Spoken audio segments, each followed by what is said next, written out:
Sim, os três principais é esse dos aviões, é o da indústria do papel e o do fogo posto, ou seja, que todos os incêndios começam com uma humana, mas nunca será possível viver num mundo em que temos zero incêndios a acontecer num ano. Há muitos incêndios porque há falta deles. Nem dá Dizer que votos, ordenaram o território. limpar o terreno de alguém e apresentar-lhe a fatura. Tal como temos SNS, como temos polícia pública, também teríamos um serviço pago pelo Estado que faz limpeza de matos e era um custo que toda a gente tinha, mas que todos nós beneficiávamos disso. Prevenir pode não ser tão eficiente como combater. O problema em Portugal não é o tempo que os bombeiros demoram a chegar ao local do incêndio. Eles não usam água para combater incêndios. Fez um estudo e disse que eram precisos 3.000 meios aéreos para apagar aquele incêndio. Eu acho que o espaço aéreo não dá para eles frequentar todos a mesma área, 3.000 aviões no mesmo sítio. Os aviões não pertencem ao Estado, são contratados. Podem-me tirar tudo, mas não tirem votos. O pinhal de Leiria foi plantado por Dom Dinis, as espécies não estavam lá quando ele lá chegou, ele mandou-as plantar. E houve uma estatística de António Costa há uns anos, em que ele disse, eu não lembro se era 90%, mas era assim uma percentagem alta que tinha uma mão humana. Mas é esse o crime. O fogo posto é mais difícil de combater.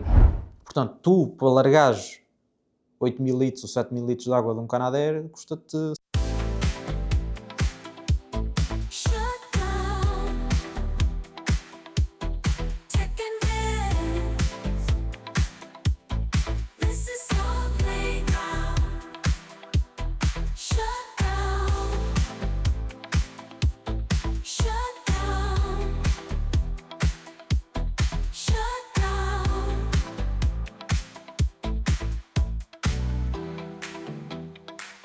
As pessoas pensam que é um tema muito simples de falar, mas é um tema que tem muito pano para mangas mesmo. Há muita coisa... Eu acho que a primeira pergunta que me veio sempre à cabeça é se é melhor prevenir, não sei se é possível prevenir, ou combater. Prevenir é sempre melhor. O custo de eficiência é que pode não ser. Como assim? O custo que tu tens a prevenir pode ser muito, muito alto. Okay. O custo que tens a combater é sempre mais fácil de calcular. Mas como é que tu prevines? O que é que tu podes fazer para prevenir? Ou seja, em que estado é que a floresta tem de estar? E estamos a falar de incêndios florestais. Em que estado é que a floresta tem de estar para ser possível não arder como tem ardido nos últimos anos? Isso é preciso... Nem é tanto prevenção. A palavra se calhar mais certa que estamos aqui a falar é ordenamento. Okay. Precisa de melhor gestão florestal. Isso é uma coisa, prevenção, prevenir um incêndio é, por exemplo, e aquilo que eu estava a pensar é, por exemplo, investirmos em imagens de satélite, que já existem hoje, dispositivos de alta tecnologia que conseguem, num hectare, detectar um ponto de incêndio, a vigilância com drones. Isso para mim é que conta mais como prevenção. O ordenamento do território, que também indiretamente contribui para a prevenção dos incêndios, já faz essa parte da gestão. Ok. Ou seja, e da prevenção. Que é, se eu tenho uma floresta ordenada, imaginando que eu tenho lá uma plantação de eucaliptos, que é aquele típico mito que os eucaliptos é que destroem tudo e são uma espécie invasora e não sei o quê. Número 1, não são invasores. E número 2, grande parte dos incêndios não são propagados ou potenciados por eucaliptos. Okay. Isso é um mito muito grande e depois até tenho aqui alguns dados para apresentar. Mas eu, se tiver uma plantação de eucaliptos, porque eu retiro um retorno económico elevado daquela plantação, eu à partida vou ter aquilo tudo limpo e bem gerido. Porquê? Porque eu não quero ter eucaliptos muito pequeninos lá ou alguns que estão a crescer, a rebentar e depois ficam muito pequenos, porque depois não dá madeira para a celulose para vender, porque eles estão interessados naquele toro de madeira mesmo para fazer papel. Portanto, eu quando tenho aquilo bem gerido, a probabilidade de ter um incêndio é muito mais baixa. E não é que eu esteja a investir em prevenção, eu estou a investir no meu negócio. Estou a investir em ter um eucalipto de qualidade para vender a um preço razoável. E isso só em si já contribui para a prevenção. Porquê? Porque é uma floresta ordenada, é uma floresta que está limpa, é uma floresta que está cuidada. Havendo qualquer tipo de ponto de incêndio ou lixo, eu vou lá recolher. Ponto de incêndio eu sou o primeiro a ligar porque de certeza que tenho obedações, ou vou passando lá volta e meia para ver como é que estão as coisas para cuidar da floresta, dou-lhe atenção, no fundo, e organizo aquilo que é meu. Agora, quando nós não temos nada disso, é muito complicado. E aí é que entra essa prevenção propriamente dita, que é o Estado a investir, as câmaras municipais, as juntas de freguesia, em vigilantes, em drones, em tecnologia de satélite, em pontos de vigia para os guardas florestais, do Mas isso não ICNF. existe ao dia de hoje ou existe pouco? Existe. Se é bem aplicado ou mal, depende muito da abordagem, porque isto é um ponto importante. Eu não sei se já estás depois a gravar. Já está a Ok, valer, já está a ok, valer. pronto, ok. Mas um ponto aqui importante que há que referir, e toda a gente pensa muito nisto agora, que é em 2017 houve Pedrógão, que foi um grande Certo. turning point em Portugal, no que Uhum. toca pelo menos à gestão da floresta. E o António Costa, ou o governo do António Costa, porque não foi ele que redigiu a lei, fez uma coisa muito brilhante, na minha opinião, que foi acabar com os incêndios por decreto. Ele chegou lá e disse, a partir de hoje, as pessoas vão todas limpar as matas, vão todas preservar, nós vamos investir em prevenção, Nunca mais vamos vai haver investir em incêndios. combate, isto vai acabar de vez, é definitivo, garantido mesmo. Fast forward até 2025. Vamos pôr leis com umas targets incríveis, vamos criar a AGIF, que já estava criada, mas vamos dar mais recursos à AGIF para investigar as causas dos incêndios, que é para responsabilizar quem é o responsável, que o responsável não é o Estado, porque o Estado, o que aquele governo quis efetivamente fazer foi retirar responsabilidades. Eles disseram assim, em Pedrógão nós tivemos que assumir, pagámos as casas, pagámos às vítimas, gastámos um montão de dinheiro, a partir de agora acabou. Não fazemos mais isso, não queremos fazer. Mas também não vamos investir na floresta. Nós vamos investir tirar a responsabilidade de cima dos ombros do Primeiro-Ministro e dos Ministros. E depois logo se vê. Por isso é que se evacuam as casas das pessoas, se evacuam as pessoas das suas casas, não é porque elas vão perder a casa ou isto ou aquilo, que muitas não acontece nada disso. O que eles não querem é ter consequências políticas da morte, porque se a casa se destruir, a Câmara, um fundo europeu, isto ou aquilo ainda se remedeia. Mas eles não querem é ter custo político, e o que o governo do António Costa fez nessa altura foi muito isso. Criou leis boas que estavam a ser precisas, por exemplo, a cobertura ao redor de uma casa com aquela lei, em redor de 50 metros não é possível ter uma copa de uma árvore alta. Isso hoje em dia é uma coisa que faz sentido. Mas essas leis são respeitadas? Em 99% diria eu que não. Pois. Estou a indicar aqui um número se calhar exacerbado. Mas o que acontece é exatamente isto, é que ninguém vigia. E depois, aquilo que aconteceu, e eu andei muito tempo a falar disto com amigos, com bombeiros, com entidades públicas, a dizer, mas ninguém quer vigiar, ninguém quer fazer nada. Nós cortamos à beira das estradas, a copa das árvores, andamos a fazer um ordenamento. Isto, mais uma vez, pela via das infraestruturas, aquilo que é essencial para não haver custo político. Certo. Porque próximo das casas, aquilo que é dos privados, porque aquilo que diz a lei é que se o privado não limpa, o Estado, via Câmara Municipal ou o Estado Central, limpa e imputa o custo ao detentor do terreno. Mas não faz isso. Muitas raras vezes ou quase nunca, porque número 1 não tem recursos humanos, Claro. não tem estrutura orgânica para o fazer, nem tem capacidade de fazer enforcement. Porquê? Porque muitas vezes, e por isso é que anda aí essa grande campanha do BUPI, muitas vezes eles nem sequer sabem de quem é o terreno. O Estado não sabe de quem é o terreno. E se souber é num papel de 1900 e troca ao passo, que já está desatualizado e já foi a já é dos herdeiros, já é não sei de quem. É uma confusão. Sim, entretanto já passou por 3 gerações. Mas antes disso, só para estruturar, fala-se muito, ordenamento, portanto temos ordenamento, prevenção, se quisermos, podemos incluir o ordenamento como uma forma de prevenção mais passiva do que ativa, não é? Exatamente. E depois temos o combate, que é quando já deflagrou o fogo e portanto temos de ir lá resolver o problema. No ordenamento, tu estás a incluir tanto as pessoas terem cuidado pelos seus terrenos e portanto isso implica as pessoas saberem onde é que terreno é que pertence a quem e porque é que aquilo e de quem é que e de quem é que são as coisas, mas depois também implica a limpeza. O que é um terreno limpo? Porque é que um terreno limpo vai arder menos que um terreno não limpo? Porque um terreno limpo arde muito menos e tem uma capacidade de propagação mais lenta, ou seja, o incêndio propaga-se de forma muito mais lenta. E isto para dar aqui uma noção, o incêndio mais rápido, creio que já foi calculado aqui em Portugal, foi 20 km por hora. O que num carro parece pouco, mas num incêndio 20 km por hora é uma cidade numa hora. É uma cidade numa hora. Mas a velocidade média poderá rondar ali os 3, 6, o passo de uma pessoa que caminhamos. Um incêndio propaga-se muito mais lentamente numa floresta ou num mato ou numa propriedade limpa por causa dos combustíveis finos. O que é que eu quero dizer com combustíveis finos? Aquilo que nós comumente chamamos fetos, a caruma, as agulhas dos Ok. pinheiros, as folhas do eucalipto, que são o real perigo Do do eucalipto. eucalipto, é o eucaliptol e as folhas do eucalipto.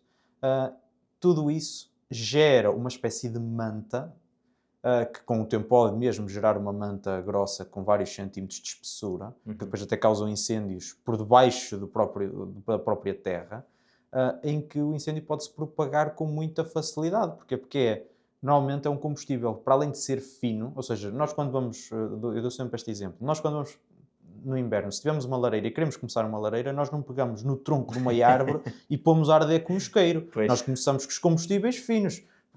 Papel, jornal, mas depois aquelas agulhas, as pinhas, os fetos, a caruma, que é aquele quase bulbo lixo que ninguém Sim, quer sim, dos sim, sim, sim. matos.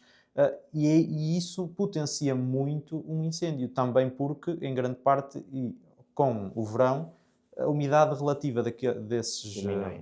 é praticamente zero. Portanto, Pois. qualquer coisa mínima que se lhe chega àquele combustível fino, todo junto, começa um incêndio muito, muito rapidamente, enquanto que o tronco de uma árvore pode lá estar uma grande chama que não vai acontecer nada à partida, porque é por causa do tronco, mas demora muito tempo até chegar. Ou seja, é possível então diminuir essa velocidade, mas nunca será possível viver num mundo em que temos zero incêndios a acontecer num ano.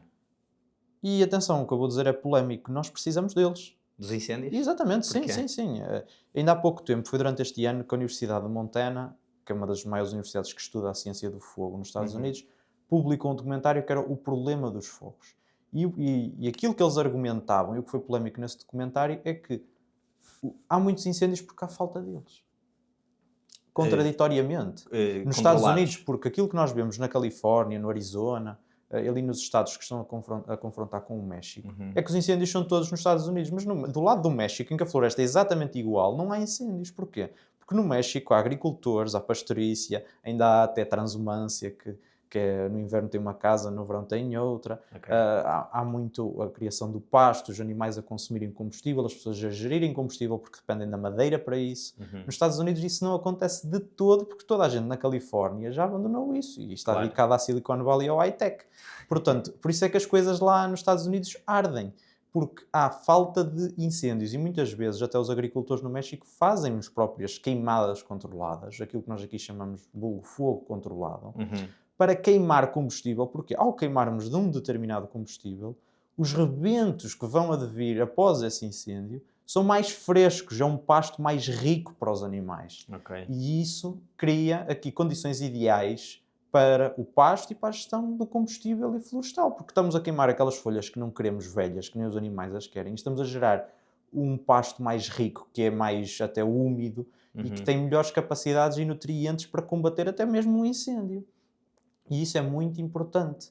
A coisa que nos Estados Unidos não acontece. E aquilo que tem sido advogado é que deviam haver mais incêndios, até porque os incêndios, e eles dão um exemplo muito interessante que é o das sequoias. As sequoias necessitam, que são as maiores árvores do Sim, mundo, sim, sim, sim. necessitam de fogo natural, ou seja, não existindo o ser humano, ia acabar por haver ali qualquer Claro. tipo de incêndio. E é quando se dá esse tipo de incêndio que as folhas, a folhagem abre. Ou seja, as Sério? próprias árvores precisam de um incêndio, às vezes, para trabalharem. Agora, não estamos aqui a falar em fogo posto, não estamos aqui a falar Uhum. em incêndios de larga escala, estamos a falar de incêndios controlados, não digo num micro-level, mas se calhar num macro, mas com 300, 400 bombeiros. E atenção Ok. que isto é uma prática comum em Portugal. Eu ainda em janeiro ou fevereiro estive com a CIM Viseu, numa queima controlada em que estavam à volta para aí, sem exagero, 200, 300 bombeiros, ICNF, a GNR, membros Exatamente da por Proteção Civil, a causa fazer uma disto. queimada na Serra de Coramulo. Ok. Para quê? Para remover combustível, evitar que aquela zona possa arder e os factos comprovados, e podem falar com a CIM Viseu porque eles têm esses dados, é que as propriedades que eles queimaram, no ano em que houve incêndios naquela zona, que foi São Pedro do Sul, o incêndio chegou à zona que eles queimaram e está tudo verde. Ou seja, as imagens que eles têm de drones é tudo Uhum. queimado à volta e a zona que eles queimaram antecipadamente está verde, tem pasto. Tem Ok. pasto, ou seja, até havia coisas para arder, mas por estar numa zona tão rica Uhum. e que já ardeu, é impossível para o incêndio progredir nessas condições. Ok. Isso faz parte um bocadinho da prevenção, não é? se pensarmos. Exatamente. Não, a queima controlada faz todo sentido. Todo sentido, mesmo aqui em Portugal. Eu não diria que devia ser obrigatório, mas devia ser obrigatório as câmaras municipais terem um departamento para gerir isso mesmo. Sobretudo aqueles que têm contacto. Eu não estou a dizer que o município de Lisboa devia ter isso, porque Claro. não tem floresta praticamente, ou Matosinhos, ou até mesmo se calhar o Porto. Mas o município de São Pedro do Sul, ou de Monchique, já estou a ir lá para o Sul, ou de Mogadouro, deviam ter esse tipo de mecanismos e de equipas especializadas para tomar conta disto. Claro. E para fazer fogo controlado, para saber gerir os stakeholders, as diferentes corporações de bombeiros, para informar e para treiná-los neste sentido de fazermos fogo controlado, falar com as comunidades, porque muita população, e isto foi aquilo que me foi comunicado também pela CIM Viseu, opõem-se inicialmente a este tipo de iniciativas, porque acham que a queima vai destruir inicialmente o pasto e que é um perigo para eles, porque estão a criar ali um incêndio, mesmo que controlado, Claro. mas têm sempre esse medo. E aquilo que é necessário é muito partir esta pedra, é trabalhar com as comunidades, mesmo as poucas que há que ainda trabalham na parte agrícola, e conduzi-las a que possa ser possível nós fazermos este tipo de queimas controladas, porque assim nós íamos eliminar grande parte do problema. Mas essa queima controlada aconteceu, provavelmente, estou a supor, numa parte de terreno que era público. Não, também privado, atenção, os privados consentem. Ok. É necessário, lá está, é necessário o consentimento dos mesmos. Por isso é que às vezes eles se opõem a isso. Mas isso é o Estado, complicado. há bocado também referiste que há muita gente, ou há muitos terrenos que não se sabe de quem é o dono. Mas o Estado sabe que esses terrenos não são públicos? Ou há terrenos que estão mesmo num éter que nem sabe se são públicos ou privados?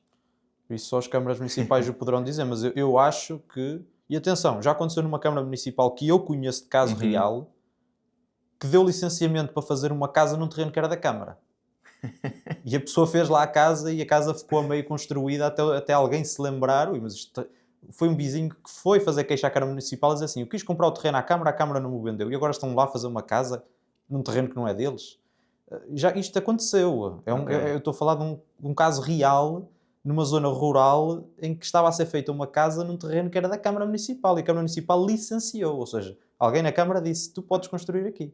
E então não devia haver mais responsabilização, ou seja, quando acontecem estas catástrofes, normalmente a responsabilização cai muito sobre o governo que está em vigor. Não devia haver mais responsabilização das câmaras, porque pelo que me parece, essa parte de ordenamento e de tratamento das terras e etc. deveria cair muito nas câmaras. Sim, sem dúvida alguma. Isso para mim é central e um primeiro-ministro não quer, no fundo, destruir a base política, porque não quer estar a dizer ao autarca de São Pedro do Sul que perdeu 10 casas, estou a dizer São Pedro do Sul, podia ser qualquer outro, Sim. que perdeu 10 casas num incêndio, a culpa é tua. Pois. E és tu, porque quando aquilo que aconteceu em Pedrógão foi isso, também tentaram sacudir a água do capote e inculparam o comandante dos bombeiros voluntários de Pedrógão Grande e o presidente da Câmara. E aquilo que se gerou foi um conflito, que foi, as pessoas de Pedrógão disseram, vocês estão a tentar prender ou a tentar julgar pessoas que ainda tentaram ajudar. Assim, eu do comandante dos bombeiros de Pedrógão Grande não sei, não faço a mínima ideia. Mas do presidente da Câmara, muito provavelmente ele teria alguma culpa no ordenamento. Claro. Agora, que tipo de culpa? Se é criminal? Sim, duvido. É sempre muito difícil. Do ponto de vista ético. Sim. Talvez. Ou seja, do ponto de vista se não for ele, do vereador do Executivo que esteja a cargo das florestas. Claro. E atenção, veio a representante, que é daqui, quase vizinha aqui deste município, que é a representante dos municípios portugueses, que é a Presidente da Câmara de Matosinhos, dizer que lançou avisos, eu não sei que tipo de avisos, ao Governo a dizer que não havia meios para fiscalizar essa tal lei Costa sobre as florestas. Essa lei o que é, assim, resumidamente? É a lei que já referimos em 2017, que acabaram os incêndios por decreto. Ele não escreve lá isso, mas só faltava isso. A partir de hoje, com estas medidas, acabam-se os incêndios em Portugal, ponto final. Mas é a lei do ordenamento, que não pode as copas, numa estrada, as copas das árvores não se podem estar a tocar, e eu passo aí por tanta gente que tocam e quase que transferem, que nas autoestradas tem que haver um ordenamento muito mais vigoroso. Essa parte das estradas é porque as estradas podem servir de barreira à propagação, não é? Sobretudo porque aquilo que aconteceu em Pedrógão naquela estrada da morte foi porque houve transferência de um lado para o outro e suspeita-se que possa ter sido árvores até que se estavam a tocar. Ou seja, e da copa da árvore o incêndio transferiu para o outro e transformou-se ali no fundo um inferno naquela estrada. Porque depois o incêndio de um lado e o incêndio do outro, o fumo e a dinâmica própria que o incêndio tem... Era impossível para aquelas pessoas que estavam a passar naquela estrada ver alguma coisa. E basta um carro ter parado, o primeiro chocou com o outro, A partir Acabou. daí é um choque em cadeia e por isso é Claro. que morreram tantas pessoas lá, infelizmente. Claro, claro. Mas foi à base dessa lei e as câmaras dizem que não têm recursos para fiscalizar. No entanto, eu li um artigo há pouco tempo em que foram gastos 12 milhões de euros em cantores e festivais de música e não sei o que das câmaras municipais. É assim, digam-me, as pessoas também têm que dizer o que é que verdadeiramente querem. Querem o Kim Barreiros ou querem ordenamento? Eu acho que é O sempre ideal seria os dois, não era? Mas Exatamente. Eu acho que é sempre um problema, como é muito localizado no tempo. O resto do ano sim, mas as não festas interessa. dão-se nesse período também. É verdade, o mais é verdade. irónico. Estão a gastar dinheiro, muito dinheiro, que podia se calhar ser adjudicado às florestas Uhum, e que está adjudicado para uma festa na mesma altura dos incêndios. uhum. E, Sim, pronto, há festas depois não acabam. eu não estou a dizer que temos que acabar com as festas e passar a gastar esse dinheiro no ordenamento, mas estou a dar um exemplo, se calhar, de alguns gastos supérfluos, Uhum. porque essa é que é a verdade. A cultura não é supérflua, mas às vezes, se calhar, em vez de gastar 500 mil euros num festival, gastava-se 300 e a festa fazia-se na mesma. Pois. Há gastos supérfluos que se podiam facilmente Sim, cortar sim, para sim, investir sim, no sim. ordenamento. E ele só não se faz porque as câmaras municipais também não têm à vontade política para isso, porque não dá dinheiro, nem dá Dizer que votos, ordenaram o território. limpar o terreno de alguém e apresentar-lhe a fatura. Claro. Não dá votos a ninguém, peço desculpa. Eu não vejo ninguém que diga eu vou votar em si, você limpou o meu mato e passou-me uma fatura de 15 mil euros para pagar. Não conheço ninguém. Mas então qual é que é a solução para esse caso da falta de ordenamento? Ou seja, ninguém sabe quem é que são os terrenos, as pessoas provavelmente, muitas delas não têm fundos para limpar os terrenos que têm, que herdaram, Sim. ou que se calhar compraram, mas que agora já não têm fundos.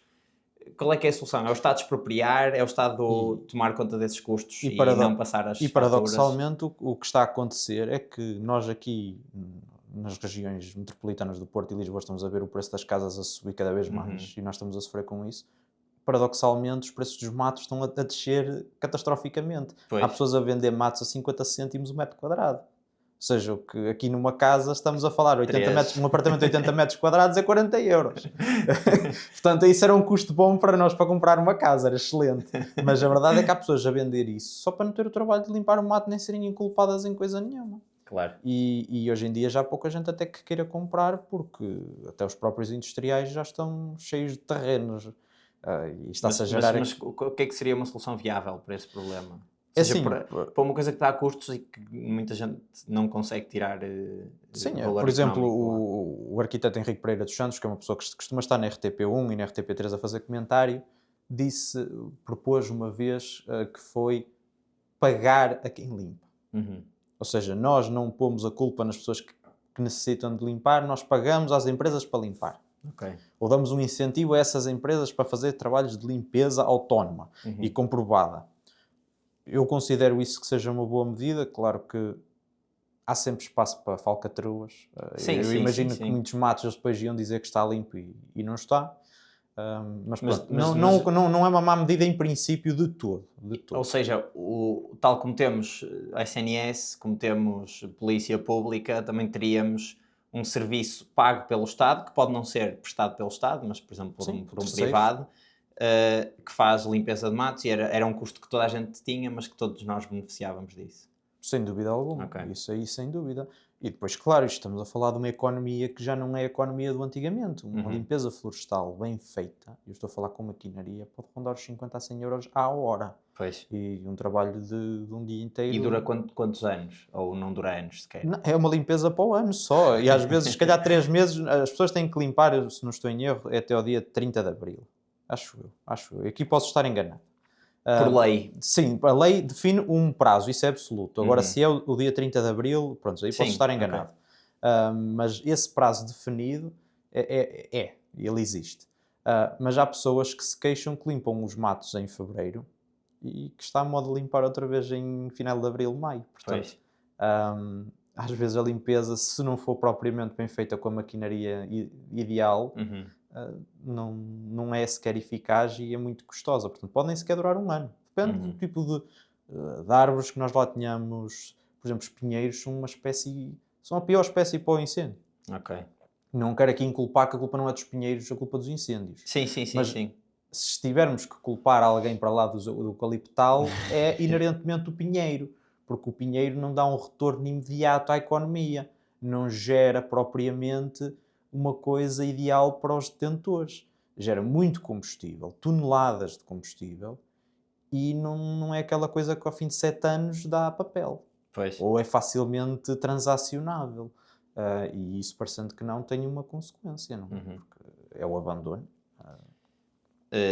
Ok, eu acho que podemos passar, então, Uhum. ordenamento já está, prevenção. Nós começamos a conversa a falar de que tu disseste que prevenir pode não ser tão eficiente como combater em termos de financeiros. Eu tenho aqui dados, eu não sei se estes dados são 100% Uhum. corretos, mas agora até os perdi. Ah, está aqui. Uh, Portugal gastou 250 milhões por ano em combate em 2025 e os prejuízos foram de 2,3 mil milhões. Não tenho os valores para prevenção, mas quanto é que andavam a rondar? Ou seja, face a estes 250 milhões em combate, quanto é que seria a prevenção cá em Sim, esses, Portugal? esses dados existem. O Sistema de Gestão Integrada de Fogos Rurais até publica esses dados. Uhum. Normalmente eu tenho aqui os dados globais, Ok. não tenho aqui os dados divididos, mas eles estão lá, Uhum. no site. Mas pronto, quando entrou a Lei Costa, só para dar aqui um exemplo, porque pronto, o crédito, a quem o crédito deverá tê-lo, em 2017 estávamos a falar de cerca de 140 milhões de euros que eram gastos neste Sistema de Gestão Integrada de Fogos Rurais. Em Esse 2020, sistema é o quê? É prevenção? é sobretudo equipas florestais, Ok. veículos, bombeiros, tudo o que seja prevenção e combate Uhum. para incêndios, todo o género rural, que é a grande maioria deles, não é? Uhum. Está lá alocado, no fundo. Em 2017 estamos a falar de 140 milhões de euros, depois já há sempre ali o split entre prevenção e combate. Em 2022, ainda com o governo Costa, já era de 529 milhões de euros, ou seja, um aumento brutal, Ok. mais que triplicamos, não, triplicamos mesmo o gasto. E em 2024, já com o primeiro ano de Montenegro, já estamos em 638 milhões de euros. Ou Ok. seja, efetivamente, e aquilo que a ministra disse, contra muitas críticas que se ouviu agora recentemente, em grande parte injusta, porque ela só é ministra desde março, nem Sim, sequer sim, teve sim, tempo, sim, sim, a sim. pasta foi pegada por outro ministro, mas pronto. Mas ela disse que não faltava dinheiro nem meios. Em parte, É é verdade. verdade, é ingrato dizê-lo naquela altura, porque as pessoas sentem, quem lá está no meio de um incêndio Claro. está com medo de perder a casa, não quer saber, Sim, sim, ponham-me aqui sim, qualquer sim. coisa, desenrasquem-me. Mas a verdade é esta, que o Estado está cada vez mais, a cada ano, a gastar mais dinheiro nisto. Não é falta de investimento, porque Ok. ele tem sido alocado. Agora, em quê? É uma boa questão. Ok. Ainda no outro dia, quando houveram aqui estes incêndios há cerca de um mês, um investigador muito conhecido aqui em Portugal, que é o Fábio Silva, veio falar disso mesmo, que é, Portugal investe, efetivamente, e investe muito dinheiro, mas investe sobretudo em infraestrutura, Uhum. em melhores quartéis, que é preciso, atenção, Uhum. em veículos, numa série de coisas, mas está-se a esquecer de um ponto fundamental, que é a formação desses Uhum. bombeiros, a estratégia e a forma como nós operamos, a orgânica, que, segundo consta, e eu aqui não posso falar por experiência própria, é muito desorganizada. E às vezes nota-se, as pessoas queixam-se na televisão a torto e a direito de que não há uma operação muito Uhum. organizada entre as corporações de bombeiros e que os próprios bombeiros se sentem muitas vezes desorganizados, que não sabem para onde é que têm que ir, a quem têm que acudir, porque pronto, são todas as pessoas a gritar, a pedir ajuda e não há Sim, ninguém sim, sim. que lhes chega, que lhes deita a mão. Mas sentem muito isso e é uma questão até de estratégia, Ok. não é tanto de investimento em monetário, digamos assim. E em termos de tecnologia, o que é que se tem feito? Ou seja, tu falaste em satélites e drones. Isso existe em Portugal? Existe parcialmente, ou seja, hum, por exemplo, o Estado português, eu não sei se o contrato ainda está em vigor, mas até aqui há uns anos tinha um contrato com a UA Vision, que Uhum. eles tinham 3 ou 4 drones caríssimos, 300 ou 400 mil euros cada um, para vigiar a floresta, e era quem fazia isso, era o Exército. Ok. As câmaras municipais, volta e meia, têm projetos para visionamento com drones, esses, pronto, daqueles que nós compramos da G, pronto, 20 minutos de autonomia, 30, fazem uma patrulhazinha para perceber pontos de ignição, muitas Uhum. vezes até é usado quando se dá o primeiro alerta, o drone ir lá e já fazer um ponto de perícia Ok. para perceber de onde é que os bombeiros têm que se posicionar. Isso efetivamente acontece e já é utilizado. Se é muito, eu acho que não, mas Uhum. também lá está. Não estou em todos os incêndios, Sim, sim, sim, não sim, os sim. visito a todo momento, portanto não sei se é muito ou pouco. De uma regra geral, há falta de inovação no setor, mas isso eu diria que é transversal a quase todos os países do mundo. Não é, Ok. não é um problema só português. Mas, por exemplo, nós temos satélites, temos, o mundo tem satélites de inteligência, ou com muita inteligência usados na defesa, por exemplo. Né? Acho que toda a gente viu imagens de satélite das bases militares da Rússia, Sim. da Ucrânia, etc. Com um detalhe inacreditável. Porque é que esses satélites não são usados Sim. para prevenção de incêndios? Claro que há se houver nuvens, etc., a visão é um bocadinho diferente. Mas mesmo assim deve haver alguma maneira de... Não, é uma boa questão. Por exemplo, a União Europeia tem os Sentinel, que são satélites que têm uma excelente resolução, só não estão disponíveis para nós temos que pagar para aceder. Mas a versão gratuita, mesmo assim, já é boa. Para aceder a esse tipo de informação. Portanto, o satélite já existe, a infraestrutura já lá está, é só Portugal saber adequá-la para obter um visionamento. Se eles fazem isso ou não, eu não sei se a Proteção Civil o fará, mas que era um excelente recurso, era. Porque isso permite, aquilo não é propriamente em real time, aquilo tem um delay, não sei se é de 6 minutos, uma coisa assim, mas de qualquer forma é uma ferramenta valiosíssima para ser utilizada. Eu acho que eles têm pontos centrais onde a imagem de satélite é utilizada sobretudo para a coordenação de meios. Ok. Não sei se ele para a detecção é tanto utilizado quanto deveria ser.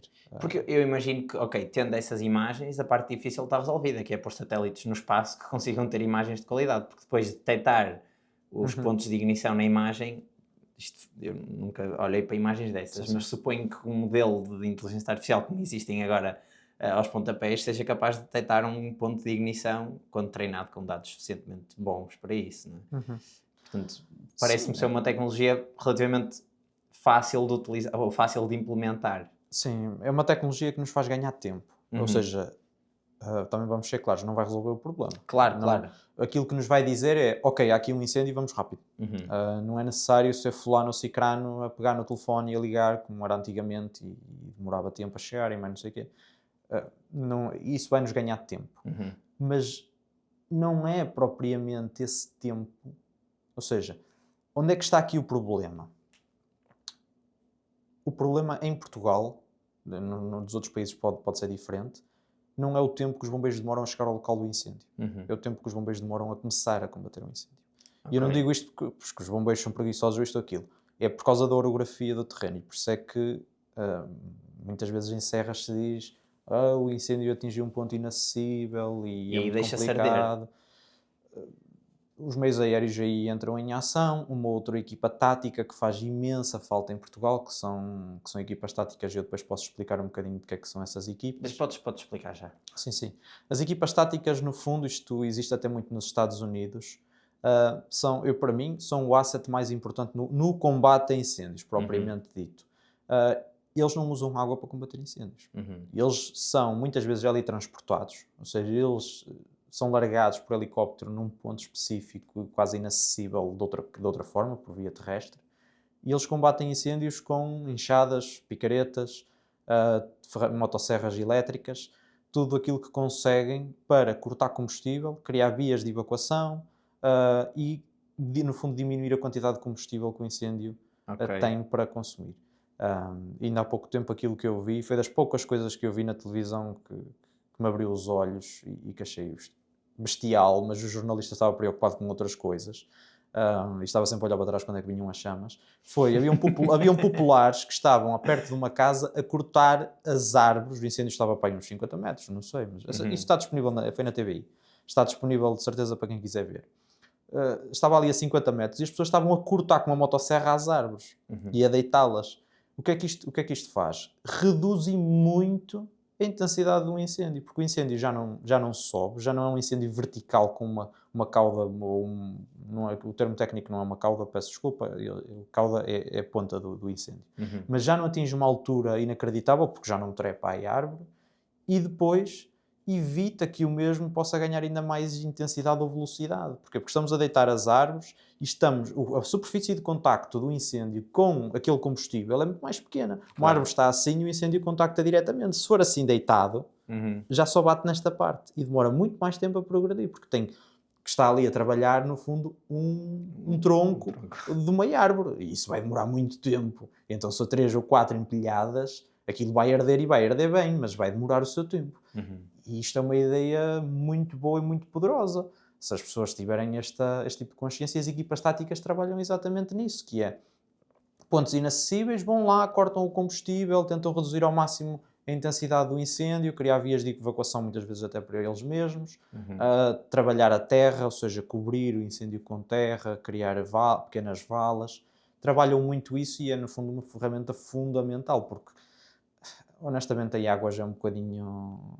Para um incêndio, há incêndios que é impossível. Sim, parece a ideia de um miúdo de 5 anos, como é que se apaga o fogo com água para ti? Sim, e atenção, há incêndios Funciona, que sim, mas... estivemos a falar de um incêndio de 1 metro de altura, chega à nossa cintura e a água é o amigo ideal, porque Claro. é à distância, vai ali no fundo apagar rapidamente a chama, não é consumida muita água, parece-me bem.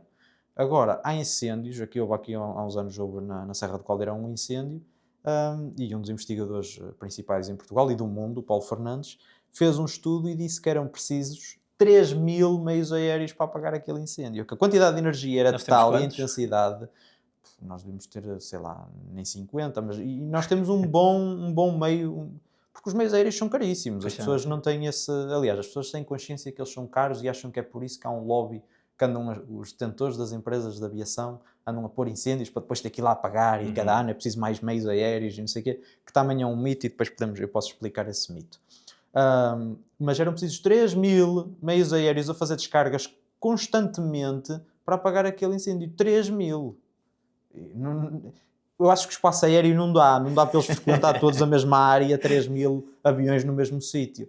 É para perceberem a força que um incêndio pode ter por um lado e por outro quão ineficaz um meio aéreo ou água pode ser, porque eles estão a largar água, às vezes largam retardante ou espumífero, mas hoje em dia até já é mais raro, mas normalmente é água. Okay. Então isso é...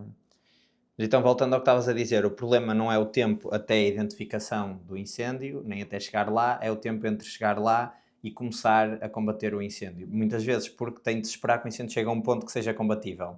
E era isso depois. Muitas vezes os bombeiros esperam ao pé da estrada, porque é assim que se perde um caminhão e é assim que se perdem colegas e companheiros no combate a incêndios. É arriscar-se, vão para cima do incêndio, vão lá para dentro para um ponto quase inacessível onde o caminhão tem dificuldade em fazer a manobra. Às vezes estão a 50 metros com as mangueiras a apagar o incêndio, quando vão olhar já não têm água porque o caminhão está em chamas. E já não é a primeira vez que acontece isso. Porque dão só risco. E os que não se dão ao risco ficam ao pé da estrada para combater o incêndio. E muitas vezes até não convém ir lá para dentro, não é só pelo risco, é porque a água acaba rapidamente e depois onde é que vão buscar água? Ponto de água no meio do mato. Pois. E é que não estamos aqui a falar de 50 litros, estamos a falar um caminhão leva 5.000 ou mais litros, dependendo do modelo. Portanto, há aqui muita coisa que tem que ser pensada do ponto de vista estratégico e logístico. E não estou a dizer que não é pensado pelo governo, mas nós, comuns mortais, não pensamos propriamente nisso. E quando temos uma casa à beira, uma povoação, e vemos isso muitas vezes nas televisões, estão à beira da estrada, não vão para lá, não combatem, não fazem isto, não fazem aquilo. Há razões para isso. Há razões claras e óbvias para isso. Todos os bombeiros, todas as organizações de bombeiros são públicas em Portugal? Quero acreditar que sim. Ou melhor, são organizações humanitárias. Certo. Ou seja, não são... Aliás, vamos responder claro. São todas públicas? Não, nenhuma. À exceção dos chapadores, que são funcionários camarários, nenhuma delas é. São associações humanitárias. Ou seja, são privadas, são financiadas e têm protocolos com o Estado. Ok. São coisas distintas. Estava a pensar que tu há bocado disseste que não havia muita inovação na área e podia ser pelo facto de também não haver muito investimento ou muita... Não, no geral é assim, não é... Investir em inovação em Portugal já é um tema difícil. Claro. E então, investir em inovação, eu não direi social, porque isto ainda pode ter retorno financeiro, e por isso é que eu também tenho uma empresa no ramo. Mas é muito complicado, não é sexy promover a inovação no combate a incêndios ou na prevenção. Não é. Por isso é que a tecnologia, ultimamente em Portugal, que tem sido implementada para isso, são drones, que têm o foro militar e civil. Claro. Ou seja, não foi por culpa dos incêndios que os drones entraram em Portugal ou se desenvolveram. Aliás, porque aqui em Portugal, tirando a TechEver, e a UAVision acho que é portuguesa também, não foi por causa... A TechEver não se desenvolveu à conta dos incêndios, é à conta da defesa. E a UAVision igual. Pronto, depois calha que eles conseguem, não é, granjear algum dinheiro à conta disto. mas não existe nenhuma pool propriamente dita de inovação para incêndios.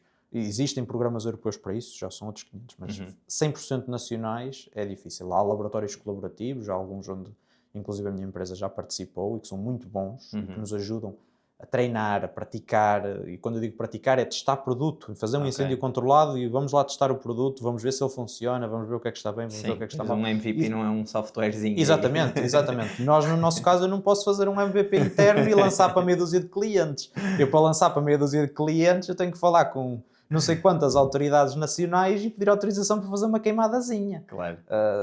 100 metros quadrados ou uma coisa assim. É muito mais complicado, claro está. Sim. Ou temos a ajuda das câmaras municipais e dos laboratórios colaborativos, ou não há maneira de fazer isso, porque senão uma pessoa vai dizer isso assim, tu és tolo. Mas, voltando aqui ao tema de prevenção versus combate, em termos de eficiência, esses valores que tu apontaste aí eram valores para prevenção. Prevenção e combate, são os dois juntos. Estão os dois juntos. Ok. Porque tu disseste a eficiência, o combate é mais eficiente do que a prevenção, porque se gasta muito dinheiro na prevenção. Mas isso depois tem de ser comparado com o prejuízo que tem. Ou seja, o combate vai ter... A prevenção é difícil medir diretamente o que é que aquilo está a prevenir, não é? A menos que seja um terreno delimitado perfeitamente, que se sabia que ia arder e que não ardeu, mas é difícil saber que cada euro que eu gastei em prevenção foram X euros em não prejuízos que eu tive. Sim. Tu tens estes rácios na cabeça, sabes mais ou menos como é que se pode analisar isto? Eu diria que é muito complicado. Aliás, eu não sei como é que as pessoas calculam hoje em dia esses prejuízos. Não sei. Porque... Sim, a 50 cêntimos o metro quadrado não dava estes valores de certeza. Não, é assim, eu acho que esses valores são um bocado, não sei se são exacerbados para tentar dar melhor noção ao problema, se o fazem, pronto, não é correto, mas... Em percentagem da área ardida é surpreendente, acho que desde 2012 já arderam 16%, não sei o que é do território português. Sim, portanto, e se olharmos para o mapa, grande parte é no norte de Portugal, e tem uma razão muito simples que se lhe diga, porque o Alentejo é praticamente exploração latifundiária e agrícola. Exploram vinhos, exploram milho, cereais, tem explorações. Certo. Exploram lá alguma coisa, tem dinamismo económico. São terrenos planos, ou seja, se há um incêndio, aqui há uns anos houve um em Palmela, apagou-se não foi relativa facilidade, mas muito mais facilmente do que ser um incêndio no Gerês. Porquê? Estamos a falar numa orografia completamente diferente. O terreno é plano, o modo de combate é diferente, não há, diria eu, tanta espécie diferente que pode causar este tipo de problema. O pinheiro não é tão comum lá para baixo. Pronto, eles têm um conjunto de fatores que possibilitam em que o norte também possa ser um grande afetado nesta matéria. Sim.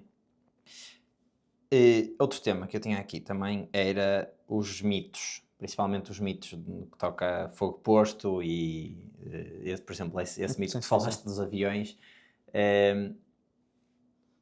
Eu acho que assim, os três principais é esse dos aviões, é o da indústria do papel, é ridículo e o do fogo posto, ou seja, que todos os incêndios começam com uma humana. O António Costa até tem uma estatística sobre isso. Eu não me lembro se ele disse que era 90% ou qualquer coisa. O ano passado o Castro Almeida e o Montenegro disseram que temos que descobrir que outros interesses é que rodeiam este tipo de coisa e não sei o quê. Mas porquê é que isso são mitos, então? Cada um destes três, se calhar. Os meios aéreos, vamos começar pelos meios aéreos, e eu dou aqui uma descrição muito, muito clara daquilo que são os contratos dos meios aéreos. Os meios aéreos são contratados porque há incêndios. Eles sim, é consequência direta. Se não houvesse incêndios, ninguém os contratava. Claro. São contratados, sim senhora. Mas como é que eles recebem o dinheiro? As pessoas pensam que eles recebem o dinheiro para andar a combater incêndios. Não. Eles recebem o dinheiro, e uma boa parte dele, eles recebem-no por dia. Independentemente se há incêndio ou não. Para haver disponibilidade de piloto e para o avião estar no hangar pré-definido, em Macedo Cavaleiros, ou em Beja, ou em Elvas, pronto, há hangares definidos pelo Estado onde os aviões têm que estar colocados. Eles recebem independentemente se há incêndio ou não. E uma boa fatia dessa despesa, dos milhões, é despesa fixa. Ou seja, quer haja ou quer não haja, eles estão lá de bracinhos cruzados a receber o deles. Esta é que é a verdade. E eu não estou a criticar o negócio, estou a dizer que é o que é. Então, o que é que encoraja uma empresa de aviação a dizer vamos comprar alguém ou vamos pagar alguém para fazer um incêndio? Para dar mais trabalho, mais risco? para contribuir para que o avião fique obsoleto mais rapidamente. Porque o avião, com uso, vai ficar mais depressa obsoleto. Sim, Pode sim. acontecer acidentes, como aconteceu aquele helicóptero ano passado ter caído ao rio e morreram aquelas pessoas. Uhum. Tudo isso tem riscos associados. É muito mais fácil para uma empresa de aviação dizer assim, eu não quero é que haja incêndios, porque opa, eu estou aqui no meu sítio, paradinho, ok, se calhar ao fim de 3 ou 4 anos o Estado vai dizer, não, temos 50 meios aéreos, vamos passar para 40, vamos passar para 30, porque o risco diminuiu. Uhum. Mas se o risco diminuir, a probabilidade é que depois, passado 1 ou 2 anos, volte a subir e volta, seja, é cíclico, não é? Porque Sim, nós sim, cortamos sim, nos sim. meios, cortamos no investimento, depois volta a acontecer, porque desinvestiu-se. Por isso é muito mais prático para uma empresa de aviação dizer, ok, eu estou aqui tão bem, para que é que eu vou levantar voo e combater um incêndio e fazer isto ou aquilo? Os aviões não pertencem ao Estado? São contratados? Praticamente todos. Isso, Ok. e é o Estado-Maior da Força Aérea que coordena essa contratação e que depois que coordena a parte de gestão contratual Hum. dessas pessoas. Aliás, uma coisa, uma alarvidade, e o Montenegro, que é excelente nessas habilidades de desculpar-se, não ter dito isso. Acho que foi uma falha dele, que é criticaram o facto de não haver Canadair, Uhum. porque é o top of the line dos aviões, é o que leva mais litros, e não é só, porque tem a capacidade de encher no fundo de água em zona fluvial e o recarregamento é muito mais rápido, porque eles fazem aquilo em movimento. E os helicópteros não? Os helicópteros fazem a pairar, ou seja, Ok. enquanto eles estão a pairar, estão ali. Mas também em zona Mas, fluvial? sim, em piscinas até. Recentemente eu vi uma imagem de um helicóptero a abastecer numa piscina, acho que foi na Grécia, Ok. uma piscina de um hotel. E as pessoas todas a fugir com as toalhas, porque o vento que gera Sim, sim, sim. aquele Aquilo é um helicóptero. drone gigante, Exatamente, não é? ele foi à piscina, chegou lá, sacou e foi embora. Mas um Canadair leva, eu tinha aqui esses dados, mas um Canadair deve levar à volta de 6.000, 7.000 litros. Pronto, posso estar enganado mais uma vez, às vezes são dados Sim, que eu mas não tenho tão a presentes. magnitude... Mas um helicóptero, depende do tamanho do balde, mas um balde no máximo leva 800 litros, 900, Ok. não leva mais de 1.000 litros. Pois. Portanto, são 6, um helicóptero faz uma drop, que é assim que se chama, um Canadair faz 6 vezes mais no mesmo tempo. Uhum. É uma diferença abismal, por isso é Certo, que eles certo, são certo. o top of the line Ok. nesse conceito. Mas depois, o que acontece com esses meios e nessa situação dos 2 Canadairs que não estavam operacionais, eles eram privados. Ou seja, estar a culpar o Estado e as autoridades a dizer não há Canadairs, a culpa é do Estado. Não, a culpa é da empresa que não os forneceu em tempo. Eles disseram que foi uma falha de manutenção.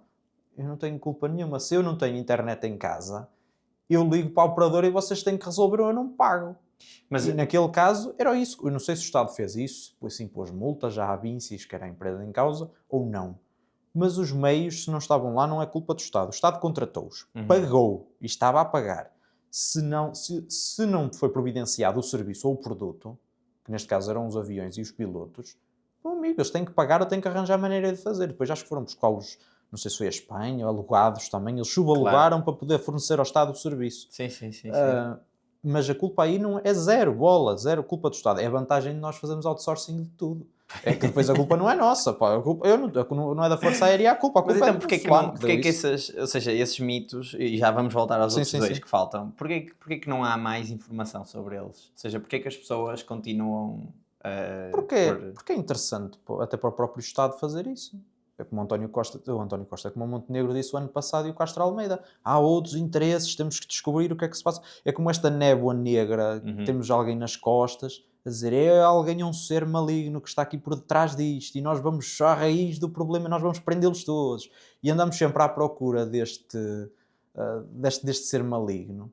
E muito provavelmente andamos a bater nas sombras, quando o problema já está visto, é falta de ordenamento. Mas isso traz uma imagem de incompetência ao Estado e, na verdade, se calhar o Não? Estado tinha os contratos em dia com essa empresa dos aviões e depois não há ninguém que diga olhem, nós gastamos o dinheiro que tínhamos de gastar, tomamos as precauções que tínhamos de ter e, na altura, a empresa X é que falhou connosco. Portanto, na verdade, ok, nós temos alguma responsabilidade porque somos um governo e, se calhar, podemos estar um bocadinho mais em cima da situação e temos muita responsabilidade sobre as pessoas que vivem no nosso país. Até porque estamos a usar dinheiro que é das pessoas. Mas há uma parte grande, uma parte da culpa grande dessa empresa que não tem a manutenção feita e que não tem os aviões disponíveis na altura em que eles vão ser necessários. ainda por cima isto é super sazonal, não é? Não diz que Sim, eles aviões à mas partida não vão ser muito necessários em janeiro, mas... mas é muito o efeito CNN também. O efeito CNN, que eles chamam nos Estados Unidos, que é independentemente se o helicóptero é bom ou não, vamos lá pô-lo, porque fica bem nas imagens, dá noção de trabalho feito. Sim. E aí é muito isso. As pessoas têm o sentido de emergência. Eu acho que houve aqui há uns anos um estudo psicológico sobre as pessoas que estavam a ser afetadas por incêndio e não é deturpado, mas é completamente... Não há lógica. Claro. Há muito pouca lógica quando nós temos a casa em perigo e a nossa vida. Mas os próprios jornalistas deviam fazer uma investigação mais profunda, parece-me a mim, e quando, ou seja, quando o Estado falha é preciso apontar, mas quando o Estado faz as coisas bem também é preciso... Nós tivemos uma fulana a semana passada, ou há 15 dias, não sei, que disse em plena CNN, em horário nobre, a dizer que se acabassem com o eucalipto e pusessem lá carvalhais, foi aquilo que ela disse, pusessem lá carvalhos, que aquilo que não ardia. Porque esteve uma semana de férias numa casa dos avós no Gerês e aquilo não ardeu.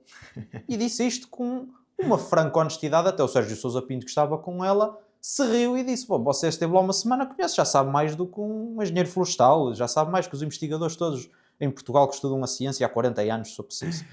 Mas foi isto que ela disse com um tremendo à vontade. Autoridade. Sim, que não arde, o carvalhal não arde. Uma coisa é arder um bocadinho menos. Uhum.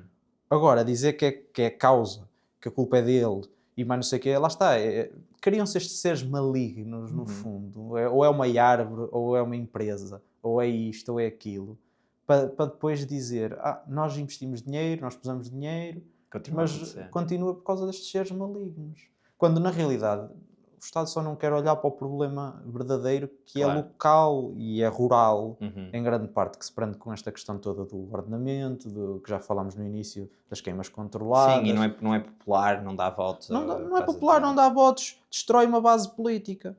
E isso é algo que eles definitivamente não querem. Podem-me tirar tudo, mas não tirem votos. Claro. É isso, no fundo. Mas, ok, então, voltando, agora pegaste nos eucaliptos, vamos a esse. Porquê é que existe esse mito dos eucaliptos? E porquê é que é um mito? Porque aqui há uns anos houve um certo senhor do Bloco de Esquerda que trouxe isso, a dizer que na Alemanha não haviam eucaliptos, porque eles eram péssimos, e trouxeram-nos todos para Portugal, que é uma coisa terrível. E pronto, instaurou-se mais um ser maligno, que foi o eucaliptal. Alguém tinha que levar com as culpas. Olha, enquanto pau vai bem, folga às costas, não é? É um bocadinho esse o lema, e o eucaliptal levou com as culpas, e a Navigator e a Altri, que são grandes empresas em Portugal com taxas de lucro fenomenais, muitos empregos, e que, parecendo que não, são das poucas que estão a valorizar a indústria florestal, sobretudo no norte e centro de Portugal. Ou seja, o eucalipto é muito usado para a indústria de papel. Claro, sim, isso é indubitável, e por isso é que eles também são precisos. Agora, é assim, nós queremos, fala-se muito na monocultura do eucalipto. Nós queremos monocultura do eucalipto? Não propriamente, porque não é bonito, as pessoas não vão fazer passeios no meio de monocultura do eucalipto, mas também não vão fazer na monocultura do pinheiro bravo, ou das acácias, ou disto ou daquilo. Exatamente, as pessoas querem biodiversidade. Não querem que o ser humano manipule as coisas, mas o pinhal de Leiria foi plantado por Dom Dinis, as espécies não estavam lá quando ele lá chegou, ele mandou-as plantar. Portanto, nós já andamos a manipular o ambiente de tal forma há tantos anos, há 1000 anos, que em Portugal o que é uma espécie endógena? O que é de lá? Hoje em dia já é um pouco, uma terminologia já é um bocadinho flexível, ok? Se calhar falar com um biólogo, ele aponta-me já aqui uma faca e diz que eu estou a cometer aqui um crime brutal. Mas o facto é este, é que hoje em dia o ambiente já é um bocadinho, é muito largamente maleável, porque já dispomos de maquinaria para otimizar tudo e mais alguma coisa. E o eucalipto acabou por ser a vítima fácil dessas coisas, porquê? Porque era o interesse económico das empresas, queriam que ardessem as coisas para comprar madeira mais barata, para comprar terrenos. Mas agora até o lítio se fala disso. Vale, ou seja... Mesmo ardida vale, mas muito pouco, ou quase nada. Assim. Ou seja, não há um grande interesse em eu arder, ou seja, eu tenho uma empresa de papel, vou pôr fogo em alguns terrenos para depois poder comprá-los mais baratos. Sim, o argumento desse tipo que há uns anos no Bloco de Esquerda emitiu essa opinião era de que o preço da madeira do eucaliptal ia subir porque estava-se a destruir, não é? Está-se a destruir estoque ou a disponibilidade, oferta de mercado, falando em termos económicos. Então era normal que o preço subisse, porque há menos oferta, a procura é a mesma, vai subir o preço. Eu achei que fosse porque aqueles terrenos ardidos iam ter um valor inferior e, portanto, eu posso comprar mais terrenos para plantar mais eucaliptos. Também pode ser, porque vale menos, porque tem menos eucaliptal, não é? Pois. Que é o ativo. Uhum. Mas o facto é que isso está comprovado que não é verdade, porque não anda a Navigator ativamente à cuca a comprar aí a torta e direito terrenos e já é dona de metade do país. Isso é um exagero. Como não há... Simplesmente, aquilo que está provado é que... eu até tenho aqui esses dados, porque eu já estava a pensar que esse podia ser um mito que falássemos disso. Eu peço desculpa aqui. Mas até aqui há pouco tempo, fizeram essa estatística e da área ardida em Portugal, menos de 20% da área de eucaliptal. Ou seja, o Ok, incêndio não é propagado por eucaliptos, não é causado. Eu nem sei como é que um eucalipto causa incêndios. Nem sei. Mas daqui a um bocado, se calhar, vamos falar de como é que se prende um eucalipto por fogo posto. Mas pronto, só falta esse mito. Mas 17% da área ardida em Portugal, e eu tirei aqui os dados de um ano em concreto, foi 2018, é que foi eucaliptal. Ou seja, Ok. não foi o eucaliptal um grande promotor dos incêndios. Grande parte deles, em 60%, foi mato. Ou seja, zona abandonada. Tinha tudo, No fundo, sim. exatamente. Tem de tudo. Ok. E isso revela a falta de cuidado. Ia-te perguntar essa estatística, ou seja, se efetivamente o eucalipto era Não, de todo. Aliás, mais... quando aqui há uns anos isso foi emitido, depois houve mais uma vez a polémica com Pedrógão e depois houve muito essas declarações taxativas de que o eucalipto tinha que acabar, o eucaliptal. E depois houve aquilo que foi, na minha opinião, muito correto, que foi todos os académicos de relevo que percebem da poda, literalmente, em Portugal, juntaram-se e fizeram em 2018 um manifesto, no fundo, não foi a desculpar o eucalipto, mas foi a não culpar o eucalipto, a dizer, olha, aqui estão as estatísticas, aqui estão os factos. Nós somos pessoas que estudamos isto há 40 anos ou mais. Isto Não é que é a verdade. causa, isto é que é verdade, não é a causa. E a Navigator e a Selca, e eu ia dizer a Focelca, que é a companhia de bombeiros que eles têm para apagar incêndios dentro das propriedades. Aquilo é tão bem gerido, e eu posso depois explicar um bocadinho isso, aquilo é tão bem gerido que é impossível. Mas dentro das propriedades deles, apenas 1% da área ardida. Portanto, não é por eles terem imensos eucaliptos e eles plantam metro sim, metro não, praticamente, que aquilo arde. Sim, Ou seja, aliás, se pelo eles contrário. conseguem, exatamente, se eles conseguem pôr aquilo a rentabilizar tanto dinheiro e sem arder, Aquilo é o ativo deles, né? Eles não exatamente, vão querer como é que perder. nós não conseguimos? Sim, Aliás, sim. isso só prova para mim que a culpa não é do eucalipto. E eu duvido que eles tenham algum tipo de intenção, esse tipo de empresas, em causar incêndios para subir o preço da madeira.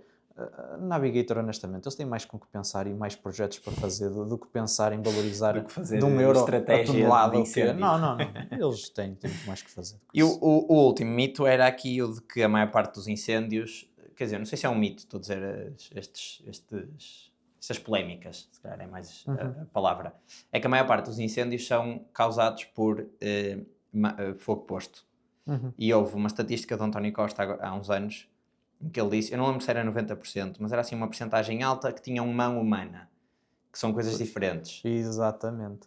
Mão humana, e atenção, tenho os dados do ano passado, 42% é incendiarismo, 41% é o uso do fogo. E o uso do Incendiarismo fogo, é o... incendiarismo é criminal, Ok. sem foro criminal. O uso do fogo, já lá vamos, mas que dá os tais 83%, portanto, 4 em cada 5 vem de mão humana. Bem, pois, nós também somos os grandes responsáveis por todas as consequências praticamente ambientais no mundo, não é? Pois é uma verdade de lá para Alice, quase, Sim. não é? Porque, honestamente, os incêndios existem, naturalmente, já falámos disso na questão das sequoias, etc., mas representam 1 a 2% da realidade nacional. Aqui estamos a falar de relâmpagos e outras ignições praticamente naturais que existem pronto, aqui no nosso país. Mas essencialmente relâmpagos. Podemos estar aqui a falar de algumas, o sol tão intenso que é e a manta é tão seca que pode criar aqui um pequeno foco de incêndio, Claro. esse tipo de coisas, mas são extremamente raros até mesmo de chegar à conclusão de que foi isso que aconteceu. Ok. Porque a área depois fica completamente ardida. Mas o que é então o uso do fogo? Aqui já há um mês foi preso um senhor em Valde Câmara que, por negligência, porque estava a incendiar um ninho de vespas asiáticas numa zona florestal. E causou um incêndio, por consequência. Um pequeno incêndio, mas causou. E isto é o que vai para dentro desta estatística do uso do fogo. Agora, eu duvido que o senhor tivesse intenção de causar um incêndio. É aquele chamado a negligência. Sim. Mas pronto, mas efetivamente ele usou o fogo quando não devia. Isso é crime? A negligência é. E vai ter uma pena por causa disso? Muito provavelmente pecuniária, multas, etc. Mas por ter usado fogo em dias em que estava expressamente proibido. Mas é esse o crime, ou seja, ele não é responsável pelos danos que o ele incêndio causou. ele não é responsável por fogo posto, ele é responsável por negligência, enganou-se, pronto, Mas esqueceu-se. no fogo posto, as pessoas que quando são apanhadas são responsáveis por atearem o fogo ou são responsáveis depois pelos danos que esse fogo... Eu acho que do foro aqui, isso é muito comum nos Estados Unidos, aqui eu acho que não. Ou seja, civil. Aqui não há o civil suits, aqui há muito legal, que é parte de cadeia com eles e o Estado há de pagar isso. Alguém há de pagar seguradoras, sei lá, não sei. Porque fazer pessoas a pagar isso é assim, por muito... Não, mas mesmo do ponto de vista penal, eles são responsáveis pelos danos. Pelos danos. Sim, pela destruição dos ativos, sim. É o crime de fogo posto, implica depois a consequência de um ativo, não é? Eu coloquei fogo num determinado ativo e agora, se ele é julgado, se gerou um prejuízo de 1000 euros ou de 10.000, não. Ele é julgado porque destruiu o ativo X de fulano tal. Pronto, e acaba aí. Pelo menos que eu saiba, atenção, às vezes posso me enganar, não estou em todos os julgamentos a ver a deliberação do juiz. Então, já temos os mitos mais ou menos desvendados, ou seja, existe efetivamente, eu achava que por acaso o número era mais baixo, mas existe um número grande de incêndios que são mão humana. Sim, sobretudo, parecendo que não, o alcoolismo também tem uma boa causa de incêndio, porque... É sério? Sim, há muita gente. Por exemplo, no meu concelho em Arouca, o incêndio foi causado por uma senhora que estava alcoolizada. Mas foi negligência? Ou ela quis... Pois, por estar alcoolizada, há sempre duas verdades na moeda, não é? Mas claro. Duas faces na moeda. Mas pronto, e para todos os efeitos, aquilo que se consta é que ela estaria alcoolizada quando iniciou ou seja, estava em estado alterado. Vamos pôr assim desta forma, é que se calhar se não estivesse, se calhar não o faria. Seria por esta via que eu vou argumentar, talvez, não conhecendo a senhora pessoalmente, mas vou lhe dar o benefício da dúvida nesta questão. E assim, uma pergunta que eu tenho aqui também rápida, que é, o fogo posto é mais difícil de combater do que o fogo não posto, ou é irrelevante? Depende, eu não sou a pessoa ideal para responder isso, porque não sou um técnico, mas é assim, depende do tipo de combustível que for usar. Se vamos a falar em gasolina que é posta numa linha de 100 metros e é iniciado com um fósforo, o incêndio, aí é perigosíssimo, porque estamos a falar de uma combustão rapidíssima, então numa zona que tenha muito combustível fino, que já falámos disso. Ou seja, há um perigo do fogo posto que é as pessoas saberem... É a estratégia do fogo posto. É a estratégia. Há muita gente que fala de as televisões não deviam falar dos incêndios porque depois os incendiários dizem é alto risco, eu vou lá, no instante. Eu não sei se é assim, eu não sou um deles, não é? Mas certamente há pessoas que pensam nisto melhor do que outras. Claro. Havia um engenheiro que foi preso aqui há uns anos e não sei se ainda está na cadeia ou não, mas ele tinha um dispositivo eletrónico, ou seja, ele chegava lá e punha-os e depois ativava remotamente. Ou seja, há pessoas que pensam mesmo nisto e depois há outros que lá está, como essa senhora em Arouca que bebeu uns copitos e chegou lá com uns fósforos ou uma coisa qualquer e começou. Todos os fogos têm têm uma causa, atenção. E há incêndios que houve um estudo que definiu que houve um incêndio em Portugal aqui há uns anos que teve origem num raio um mês antes. Ou seja, um raio atingiu uma árvore, aquilo ficou ali digamos assim, a brasear. Se eu fosse cozinheiro era assim que eu chamaria isso, e até foi mencionado também pelo arquiteto Henrique Pereira dos Santos. Ele ficou ali a brasear a árvore durante um tempo, e quando houve as condições ideais, falta de umidade, calor extremo, etc., para o incêndio progredir, aí é que começou, mas demorou um mês. Agora é assim, nós não podemos sempre dizer a senhora em Arouca causou um incêndio enorme, que foi não sei quantos hectares. É verdade, mas não foi ela que andou com baldes de gasolina a fazer a ignição daquilo tudo. Atenção, ela começou com os metros quadrados, não sei quantos é que serão, começou ali. Foi ela é culpada efetivamente disso. Agora há pessoas mais organizadas do que outras, isso há. Tens ideia, também curiosidade estatística, se o número de incendiários em Portugal é maior do que noutros países da Europa? É, um, é difícil de dizer, especialmente porque nós não sabemos ainda, e acho que aqui há muita falta de estudo, se eles são mesmo pirómanos ou não. Ou seja, se são doentes, se têm Sim, essa se têm o doença. vício, se gostam de ver chama e por isso é que saem e vai, não é bem um mito, mas aquela coisa que se fala muito nos cafés, que as pessoas veem o risco de incêndio e saem logo porta fora para pôr um incêndio porque gostam de ver aquilo. Sim. Não sei se são pirómanos, se é porque estão em estado alterado, se é porque simplesmente estão zangados com a vida, querer incendiar o terreno do vizinho. Pois. Não sei. Ok. Não sei se existem esses dados. Eu sei que, e li ainda recentemente o relatório europeu dos incêndios, que estão cada vez mais em territórios desconhecidos, ou seja, o Reino Unido e a Irlanda pela primeira vez nos últimos 2 anos tiveram incêndios florestais já com alguma dimensão. Uau. A Roménia teve grandes incêndios pela primeira vez, se calhar em 20 anos. Há territórios onde efetivamente está a acontecer um movimento novo, mas atribuo mais, não diria às alterações climáticas, mas ao calor intenso do que propriamente à piromania ou incendiários. Então agora, para acabar, temos as maneiras de combater. Já falamos da água. Sim. E dos aviões, etc. Que é, digamos, o meio que se calhar vem à cabeça das pessoas. Tu também depois mencionaste ali brevemente as equipas táticas que têm métodos diferentes. E depois também mencionaste uma coisa que chamaste de retardantes, que eu suponho que seja tipo um extintor gigante. Por acaso não. E tu trabalhas também fundaste uma empresa que se chama Efesnos e trabalha nesta área, portanto combate, não com água. Exatamente, ou seja, aquilo que nós fazemos na Efesnos é desenvolver tecnologias e produtos para um combate a incêndios florestais mais seguro, rápido, eficaz e sustentável. Como? Aquilo que nós temos neste momento, produto de estrela, digamos assim, ou produto central, é um retardante que é bio-based, ou seja, é de fontes minerais e orgânicas e renováveis, que não é tóxico, porque muitos daqueles, e para dar aqui o exemplo, de certeza que as pessoas que já viram algum incêndio às vezes veem um avião a sobrevoar e a largar um líquido vermelho para os incêndios, até nas televisões aparece.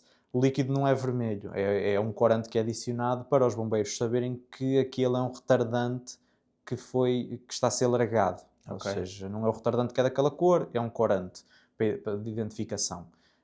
E esses retardantes, muitos deles são fluorinados, ou seja, eles poluem não só a terra, mas também os lençóis freáticos de água que estão por baixo, a muitos metros, da manta, do mato e da manta. No nosso caso isso não acontece, ou seja, ele é bio-based, não tem qualquer tipo de toxicidade, inclusive tem um aditivo, vamos pôr aqui o termo mais genérico, está turbinado para ser um fertilizante, ou seja, ele a largo prazo até consegue fertilizar ligeiramente os terrenos, ou seja, o que numa recuperação pós-incêndio é fundamental.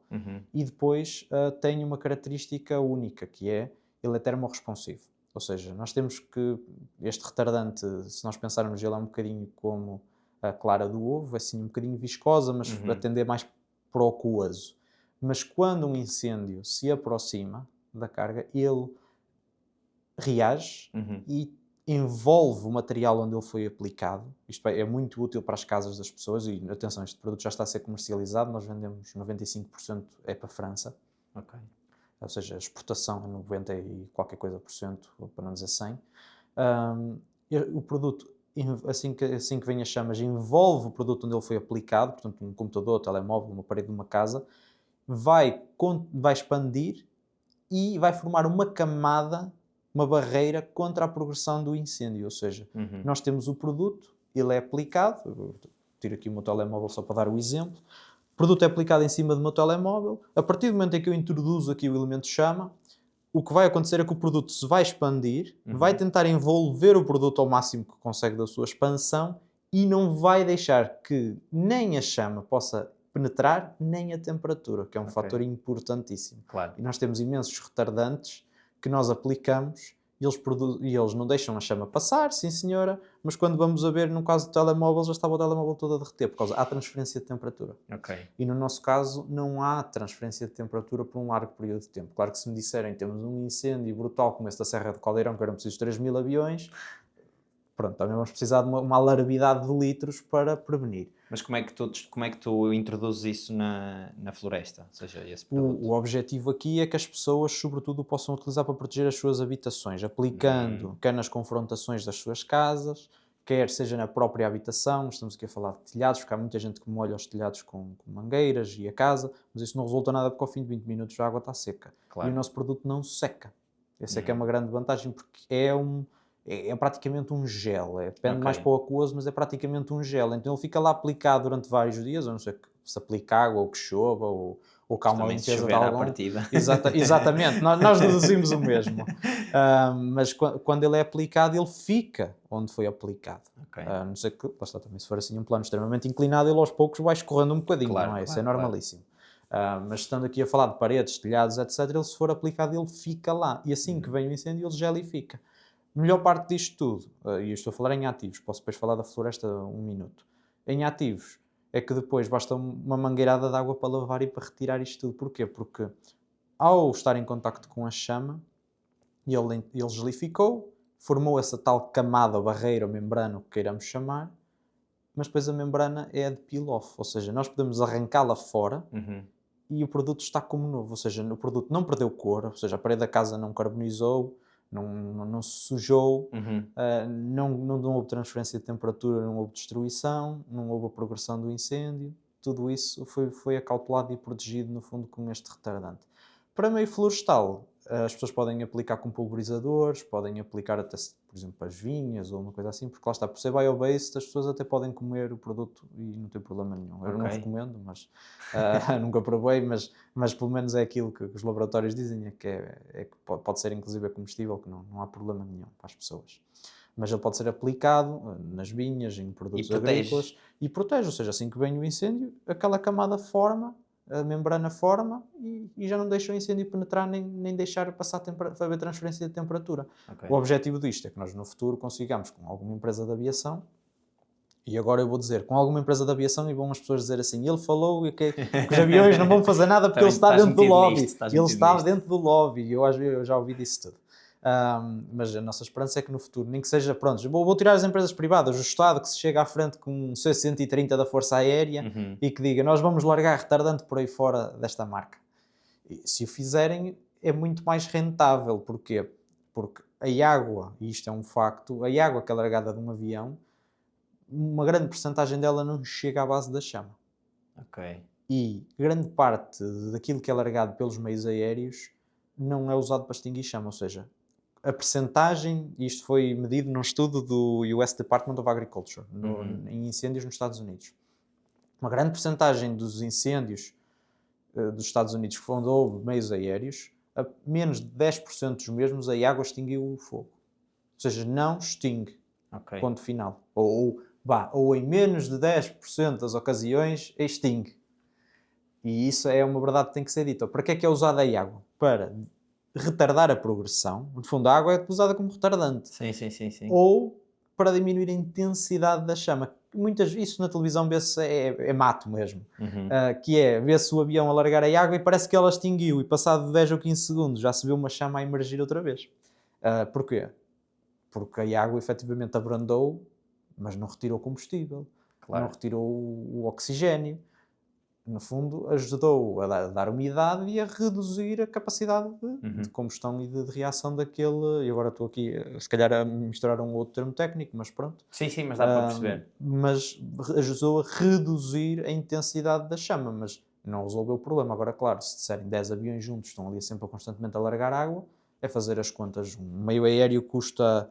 Eu tenho aqui o custo. O Canadair, que tanto se falou este verão, custa 9.275 euros por dia e 5.925 euros por hora voada. Sendo que numa hora o mais provável é que consigas fazer uma drop, máximo 2. Jesus. Portanto, tu, para largares 8.000 litros ou 7.000 litros de água de um Canadair, custa-te 6.000 euros. Pois. O nosso custa... Claro que num avião era muito mais barato, mas nós vendemos ao público a 10 euros o litro. Ok. Portanto, dá para muitos litros, dá muitos litros mesmo de retardante. E não é puxar a brasa à minha sardinha. Há outros no mercado em que podem fazer isto. Claro está, como vão dizer, mas isto é somado, então se fizermos com o meio aéreo, é somado a isto. Eu digo, não, se a Força Aérea fizer isto, é o custo do combustível e o piloto já é funcionário público de qualquer forma. Sim, e precisas de menos... Menos água, menos drops, menos viagens, não precisa de disponibilidade imediata porque pode ser numa situação de emergência. Há muitas soluções para isso. E depois, claro está, também temos as pessoas com cisternas, os agricultores têm muitas, as pessoas dizem, não tenho uma cisterna em casa. Os agricultores quase todos têm, não é preciso preocupar. Depois, maquinaria também que possa ser usada para isso. Os bombeiros têm tanques. Os bombeiros também podem incluir o nosso retardante num tanque, largar numa frente, imaginando o incêndio vai passar daqui a 500 metros, em vez de aplicar contrafogo, que hoje é muito mal visto em Portugal, vou aplicar aqui uma... O que é o contrafogo? O contrafogo é, vemos um incêndio na nossa direção, vamos pôr fogo à frente dele, para evitar que o incêndio chegue a nós com muita intensidade. Queimamos a zona antes do incêndio chegar, que é para prevenir que ele ainda ganhe mais intensidade e mais velocidade. Hoje em dia é mal visto em Portugal, bem ou mal, não sei, depende da estratégia, porque se andamos a fazer contrafogo a torto e direito, a probabilidade é que vai haver mais negligência. Porque no stress, no calor do momento, os bombeiros querem resolver o problema e pronto, não estou aqui a culpá-los, mas pode acontecer. Sim, claro. Se fizermos isto de uma forma muito comum, e por isso é que ele não é feito dessa forma também. E tu falaste também de outro método... Sim, que já não tenho nada a ver com esse. Já não tens a ver... só antes disso, só assim, curiosidade também relativamente rápido. Porquê que 95% é exportado? É porque cá em Portugal não houve interesse? Ou...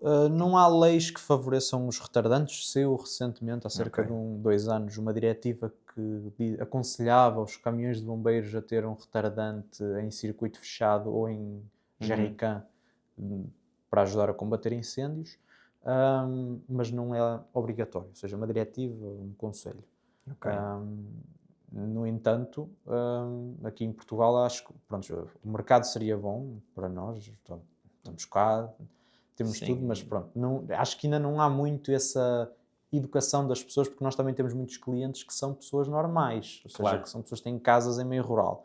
E em França é uma cultura que está muito enraizada, porque há estabelecimentos comerciais onde são obrigados a ter retardantes. E nós vendemos para alguns estabelecimentos comerciais que nos perguntam logo, e tal, mas eu preciso de cumprir com a lei, e nós dizemos, olha, em França nós não temos esta regulamentação assim e assado, mas temos esta em Portugal que muito provavelmente é equivalente, etc. E damos sempre essa clarificação ao cliente, mas eles já sabem que o teu estabelecimento comercial sabe que leis é que tem que cumprir e que era o produto mais barato para comprar. Claro. Mas também temos muito cliente, eu diria quase metade dos clientes que nós temos são residenciais, são pessoas normais que têm uma casa em meio rural e que se querem proteger. E mesmo agricultores, já tivemos alguns que compraram porque dizem, eu vou fazer uma queimada e quero pôr isto ao largo do sítio onde eu vou fazer queimada, porque se eu fizer a geneira ao menos estou seguro. Está seguro. E muito por causa disso, tem muito a ver com a educação das pessoas e depois pela obrigatoriedade legal, que não quero ir por essa via, nem incentivo o governo a fazer isso. Se eu fizer melhor para mim, mas não vou estar a puxar a brasa à minha sardinha para isso. Ok. E agora sim, o último método que tinhas falado, que era de usar meios tradicionais. Exatamente, o tech. Curiosamente, technology e tech, neste caso a TEK, que é Traditional Ecological Knowledge, não é meu, ou seja, não é uma teoria minha, isto são teorias de investigadores cá em Portugal, nomeadamente do Paulo Fernandes, que defende a utilização de métodos tradicionais, isto pode ser 100, 200, 300 anos, para prevenirmos incêndios. E as pessoas podem perguntar, então, mas há 300 anos, como é que as pessoas faziam isso? Era com paus? Como é que era? Não, as pessoas simplesmente cuidavam daquilo que era deles e utilizavam métodos rotativos de agricultura, que ajuda muito, ou seja, nós se tivermos, até podemos ter uma zona de pinhal, mas se na zona a seguir tivermos uma zona que tem batatas ou outra coisa qualquer mais pequena, o incêndio já não progride da mesma forma, porque as batatas não arder daquela florzita que tem em cima e acabou. Claro. Não tem problema nenhum. Isto é um exemplo do Traditional Ecological Knowledge. Outro é a pastorícia, que já há projetos piloto de algumas câmaras municipais que fazem isso, que é, deixam os agricultores ir para terrenos municipais ou falam com o detentor de um terreno privado e deixam as cabras e as ovelhas ir lá rapar aquele terreno e ajudar a reduzir o combustível. E tudo isso faz parte do TEC. Também a componente de mosaico. A mosaico é termos uma plantação aqui, depois se calhar a meio não temos nada, temos erva ou temos uma coisa qualquer que não ajuda à propagação do incêndio, ou está em pousio no terreno, e depois aqui já temos outra plantação, ou temos eucalipto, ou temos isto ou aquilo. Faz barreiras de contenção, mas tudo natural, ou seja, não é completamente man-made como nós hoje em dia fazemos, e que há zonas onde isso está a ser feito, que é a construção de balas massivas. Eu estou a falar de balas para com 40 ou 50 metros para prevenir incêndios. Jesus. Ou seja, e nessas valas o que é que temos? Estamos a perder, número 1, também biodiversidade, mas número 2, estamos a perder árvores. Produzem oxigênio, pronto, que ajudam o planeta, blá blá blá. Porque era uma zona onde havia árvores, foi tudo desmatado e ficou ali uma zona, uma tira, completamente vazia, só para prevenir um incêndio. Que eu acho que, pronto, é uma boa estratégia, é sim senhora, traz resultados, mas eu não quero ir para uma serra e ver, tira assim, tira aqui, tira aqui. Para quê? Para proteger um incêndio. Para isso podem-me dizer então, olha, cortamos as árvores todas, já deixa de haver incêndios.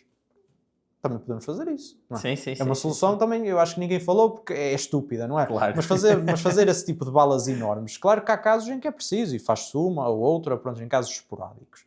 Mas utilizar isso como comum, abrir balas a torto e direito, é um pouco desmesurado, na minha opinião. Claro. Olha, eu acho que já fiz as minhas perguntas todas, não sei se havia algum dado interessante que queiras partilhar, se não, Não, por aqui. tinha falado disto tudo praticamente, os relâmpagos, meios aéreos, como revolucionar o combate às chamas, já está. Maravilha, pronto, depois então. aqui o eucaliptal. Pronto, falámos dessa situação da tal rapariga da Castelo Branco que falou disso, mas pronto, eu tinha aqui uma quote interessante do CTI, que foi a Comissão Técnica Independente dos Incêndios de Portugal em 2017, que referiu, e vou citar mesmo: a simples substituição do eucalipto por espécies tidas como mais resistentes à propagação do fogo, como o soboreiro, medronheiro e carvalhos, traria resultados modestos da área ardida em caso de existência de um extrato arbustivo relevante nestas zonas.